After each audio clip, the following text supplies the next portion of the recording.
আসসালামু আলাইকুম সম্মানিত দর্শক, আশা করি সবাই ভালো আছেন। দেশে এবং প্রবাসে যে যেখান থেকে দেখছেন সকলের সুস্বাস্থ্য কামনা করে আজকের পর্বটি শুরু করছি। যখন আপনি একটি জমি ক্রয় করবেন, জমির কাগজপত্র ঠিক আছে কিনা, জমিটি রেজিস্ট্রেশন করার জন্য যে সকল কাগজপত্র প্রয়োজন সে সকল বিষয়ে আজকে বিস্তারিত আলোচনা করব। রেজিস্ট্রেশন আইন 1908 এর ধারা 52 ক, ধারা 22 এর ক এর 1 উপধারা, ধারা 22 এর ক এর 2 উপধারা, ধারা 22 এর ক এর 3 উপধারা অনুযায়ী দলিল রেজিস্ট্রেশনের জন্য যে সকল কাগজপত্র অবশ্যই প্রয়োজন। 1 নম্বর হচ্ছে সংশ্লিষ্ট জমির সিএস, এসএ, আরএস, বিএস অথবা বিআরএস অথবা সিটি জরিপ অথবা ডিপি অথবা নামজারি খতিয়ানের মূল কপি অথবা সহি মোহরের নকল।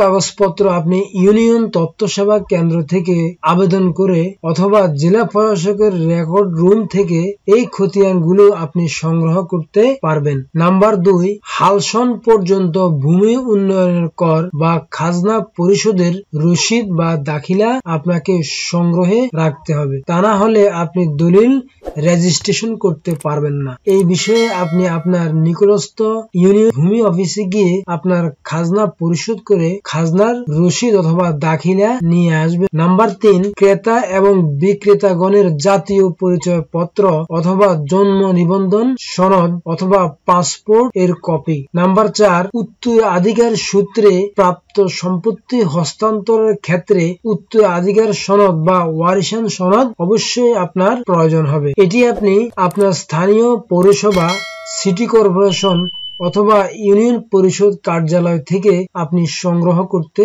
পারবেন এবং এই কাগজপত্র ব্যতীত আপনি দলিল রেজিস্ট্রেশন করতে পারবেন না। নাম্বার 5, ক্রেতা এবং বিক্রেতাগণের সদ্য তোলা পাসপোর্ট সাইজের রঙিন ছবি। নাম্বার 6, প্রয়োজনীয় বায়াদলিল সমূহের মূল কপি অথবা সার্টিফাইড কপি প্রযোজ্য ক্ষেত্রে। আপনি যে সম্পত্তিটি ক্রয় করেছেন অথবা আপনি যে সম্পত্তি দান সূত্রে, হেবা সূত্রে, বন্ধক সূত্রে অথবা সরকারি খাস জমি বন্দোবস্ত নিয়েছেন অথবা আপনি জমিটি অন্য কোনোভাবে হয়তোবা আদালতের রায়ের মাধ্যমে আপনি মালিক হয়েছেন, আপনার ওই সকল দলিলকেই মূলত ভায়া দলিল বলে। অথবা আপনি যার কাছ থেকে জমি ক্রয় করেছেন উনি তার আগে যার কাছ থেকে ক্রয় করেছেন, এইভাবে যতবার ক্রয় বিক্রয় হয়েছে উক্ত দলিলগুলি হচ্ছে ভায়া দলিল। এখন বিষয় হচ্ছে অনেক ক্ষেত্রে অনেকের নিকট ভায়া দলিল থাকে না, তাহলে আপনি কোথা থেকে এই ভায়া দলিল গুলো সংগ্রহ করবেন? আপনি সংশ্লিষ্ট সাব রেজিস্ট্রারের কার্যালয় অথবা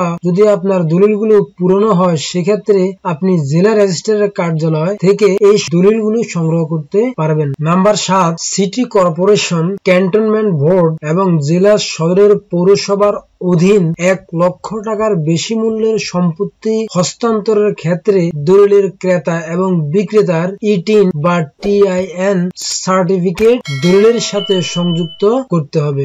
যখন আপনি একটি জমি ক্রয় করবেন বা বিক্রয় করবেন তার আগে অবশ্যই আপনাকে এই সকল কাগজপত্র সংগ্রহে রাখতে হবে, তা না হলে আপনি কোনোভাবে আপনার সম্পত্তি হস্তান্তর করতে পারবেন না। অবশ্যই আপনি আপনার মৌজা ম্যাপটি সংগ্রহে রাখবেন, কারণ মৌজা ম্যাপের মাধ্যমে ম্যাপে যে দাগ নাম্বার আছে এবং আপনার খতিয়ানের যে দাগ নাম্বার আছে ওই দাগ নাম্বারের সাথে মিলিয়ে মৌজা ম্যাপটি হাত নকশায় আপনার দলিলে উল্লেখ করতে হবে। সুতরাং মৌজা ম্যাপটি অত্যন্ত গুরুত্বপূর্ণ আপনার জমির দলিল সম্পাদনের ক্ষেত্রে। সুতরাং মৌজা ম্যাপটি আপনি আপনার সংগ্রহে রাখবেন।